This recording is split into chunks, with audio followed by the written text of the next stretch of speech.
മുനമ്പം വിഷയത്തിൽ ഇപ്പോൾ K M Shaji വീണ്ടും ആവർത്തിക്കുകയാണ് മുനമ്പത്തേത് വഖഫ് ഭൂമിയാണ് എന്നുള്ളത്. അല്ലെങ്കിൽ സ്ഥലപ്രശ്നമാണെങ്കിൽ തങ്ങൾ ഇടപെടേണ്ട ആവശ്യമില്ലെന്ന് ലീഗിന് അങ്ങനെ ഒരു ആശയക്കുഴപ്പമുണ്ടോ ആ കാര്യത്തിൽ?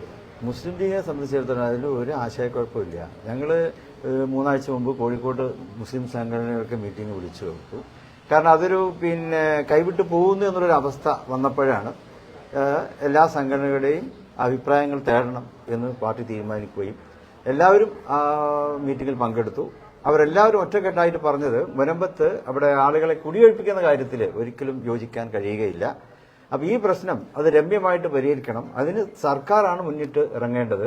അപ്പോൾ സർക്കാരിനെ ചുമതലപ്പെടുത്തുകയാണ് അന്ന് മുസ്ലിം സംഘടനകൾ ചെയ്തത്. അത് തന്നെയാണ് മുസ്ലിം ലീഗിന്റെ നയവും. അതിൽ നിന്ന് ഒരു പിറകോട്ട് പോക്കും ഉണ്ടായിട്ടില്ല. അപ്പം അതിന്റെ പശ്ചാത്തലത്തിലാണ് ഞങ്ങൾ മുനമ്പത്ത് പോയി അവിടെ അഭ്യന്തരായ ബിഷപ്പുമാരൊക്കെ ഞങ്ങൾ കണ്ടു. അവരോട് ഞങ്ങളുടെ അഭിപ്രായം പറഞ്ഞു. മുസ്ലിം സംഘടനയുടെ അഭിപ്രായം ഇതാണ്. അതിൽ അവിടെ താമസിക്കുന്നവരെ കുടിയൊഴിപ്പിക്കാൻ പാടില്ല എന്നുള്ളത് തന്നെയാണ് മുസ്ലിം സംഘടനയുടെ കർശനമായിട്ടുള്ള നിലപാട്. അതിൽ നിന്നൊരു പുറകോട്ട് പോക്കുമില്ല എന്ന് പറഞ്ഞപ്പോൾ അവർ വളരെ സന്തുഷ്ടരായി. അപ്പം അവരുടെയൊക്കെ ഒരു ആശങ്ക എന്നുള്ളത് അവിടെ പാർക്കുന്നവരെ അവിടെ കുടിയൊഴിപ്പിക്കപ്പെടുമോ എന്നായിരുന്നു അവരുടെയൊക്കെ ആശങ്ക. അപ്പം ഞങ്ങളിത് പറഞ്ഞതോടുകൂടി അവർക്ക് വളരെ ആശ്വാസമായ രീതിയിലാണ് അവരെല്ലാം ബിഷപ്പ്മാരെല്ലാം ചക്കാലക്കലും മറ്റൊക്കെ അതിൽ വളരെ അനുകൂലമായിട്ടുള്ള രീതിയിൽ തന്നെ പ്രതികരിച്ചത്. പിന്നെ മുസ്ലിം ലീഗിന്റെ നിലപാട് അത് തന്നെയാണ്. അവിടെ സർക്കാരാണ് അവിടെ ഇടപെട്ടുകൊണ്ട് രമ്യമായിട്ടുള്ള ഒരു പരിഹാരം ഉണ്ടാക്കേണ്ടത്. സർക്കാർ ഇത് വൈകുന്നത് കൊണ്ടാണ് ഇപ്പോൾ അനാവശ്യമായിട്ടുള്ള കോൺട്രവേഴ്സ്യൽ ആയിട്ടുള്ള കാര്യങ്ങളൊക്കെ ഓരോരുത്തർ അവിടെ നിന്ന് വിളിച്ചു പറഞ്ഞുകൊണ്ടിരിക്കുന്നത്. സർക്കാർ ഈ കാര്യത്തിൽ അത് മനസ്സിലാക്കിയിട്ട് ജുഡീഷ്യൽ അന്വേഷണം പ്രഖ്യാപിച്ചിരിക്കുകയാണ്. അപ്പോൾ അതിൻ്റേതായിട്ടുള്ള പശ്ചാത്തലങ്ങളൊക്കെ എത്രയും പെട്ടെന്ന് ഒരുക്കി കൊടുക്കുകയാണ് സർക്കാർ വേണ്ടത്. അല്ലെങ്കിൽ ഇത് ഇങ്ങനെയുള്ള കോൺട്രവേഴ്സികൾ ഇനിയും വന്നുകൊണ്ടിരിക്കും. ലീഗിന്റെ നിലപാട് ഉറച്ച നിലപാടാണ്. അത് മുസ്ലിം സംഘടനയുടെ നിലപാടാണ്, മുസ്ലിം ലീഗിന്റെ നിലപാട്. അത് വഖഫ് ഭൂമിയാണോ അല്ലേ എന്നുള്ളതാണ് ഇപ്പോൾ പ്രതിപക്ഷ നേതാവ് പറയുന്നത്. വഖഫ് ഭൂമി അല്ല എന്നുള്ളതാണ്. അതിലാണ് വ്യത്യസ്ത അഭിപ്രായങ്ങൾ വരുന്നത്. അതിന്റെ ആ ഒരു ചർച്ചകളിലേക്ക് പോകണം എന്നല്ല മുസ്ലിം സംഘടനകൾ തീരുമാനിച്ചത്.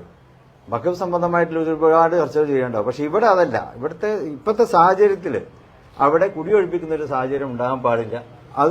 അത് സർക്കാരാണ് തടയേണ്ടത്. സർക്കാർ അതിന് വേണ്ടതായിട്ടുള്ള തീരുമാനങ്ങൾ സർക്കാർ കൈക്കൊള്ളണം എന്നുള്ളത് തന്നെയാണ്.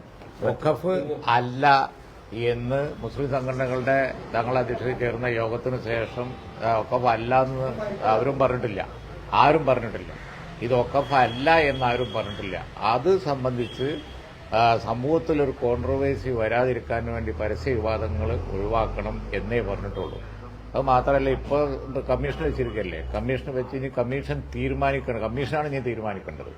അതിലിപ്പോൾ പരസ്യമായ ആണ് അല്ല എന്നുള്ള ഒരു തർക്കം അത് ബിജെപിക്കും അതുപോലെ തന്നെ ഇത് തീർക്കാത്ത അടുത്ത വർഷത്തിനൊക്കെ ഗുണം ചെയ്യുന്ന ഒരു അനാവശ്യമായ കോൺട്രവേഴ്സിയാണ് എന്നുള്ളതാണ് തങ്ങൾ പറഞ്ഞത്. വഖഫല്ല എന്നുള്ളത് പ്രതിപക്ഷ നേതാവ് വഖഫല്ല എന്ന് പറഞ്ഞിട്ടൊരു പ്രസ്താവന നടത്തിയിരുന്നല്ലോ. പറഞ്ഞു കഴിഞ്ഞല്ലോ. ലീഗിന്റെ നിലപാട് പറഞ്ഞു. ലീഗിൽ വ്യത്യസ്ത അഭിപ്രായമില്ല. ലീഗിന്റെ അഭിപ്രായം ഒറ്റ അഭിപ്രായമാണ്. അത് നേതൃത്വം പറയുന്ന തീരുമാനമാണ് ലീഗിന്റെ അഭിപ്രായം. ലീഗിന്റെ അത് ഓരോ പ്രസംഗിക്കുമ്പോൾ ഓരോ ശൈലിക്കും വേണ്ടി അതൊന്നും പറയും, അത്രേ ഉള്ളൂ. അത് മുസ്ലിം ലീഗ് കാര്യമായിട്ട് എടുക്കുന്നത്. മുസ്ലിം ലീഗിന്റെ അഭിപ്രായം മുസ്ലിം ലീഗ് പറഞ്ഞു വെച്ചിട്ടുണ്ട്. അത് തന്നെയാണ്. അതിൽ ആർക്കും ആശങ്കപ്പെടേണ്ട കാര്യമില്ല.